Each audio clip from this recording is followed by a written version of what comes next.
Jack leaves the light circle to retrieve it and a monster tries to attack him, so Abu jumps on top of him to protect him with his lights. The Bioraptor flies above them and William scares it with a few shots, but Paris still panics and crawls away, pulling at the tubes as he moves and breaking the battery that's keeping the lights on. Paris stops when he notices he's bleeding and takes a sip of his drink to spit it on a lighter, which creates a big flame that reveals the Bioraptors surrounding him. When the fire goes off, the monsters feed on Paris, which Riddick can see in detail. After lighting some torches and flares, the team notices their own tracks on the ground and worries about possibly being lost. Riddick explains he took an extra round because he needed time to think since there's a canyon ahead. He also points out Jack is bleeding and calls him a girl.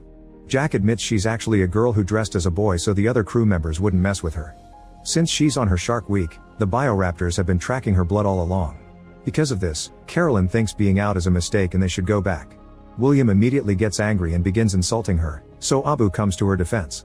This makes William tell everyone that Carolyn almost threw them all off the ship and she attacks him to shut him up, but William easily knocks her down. Since William and Riddick keep moving forward, the others have no choice but to follow them.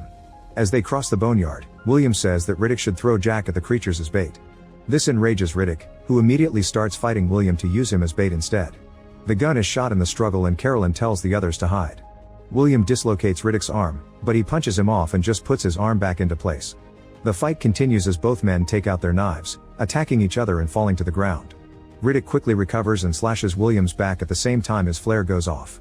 As Riddick disappears into the darkness, a Bioraptor flies down to make William fall, then it stabs him with its claw and begins eating him. Afterward, Riddick reunites with the crew, who are running back to the wrecked ship. He makes them understand it's a bad idea so they start making their way to the settlement again.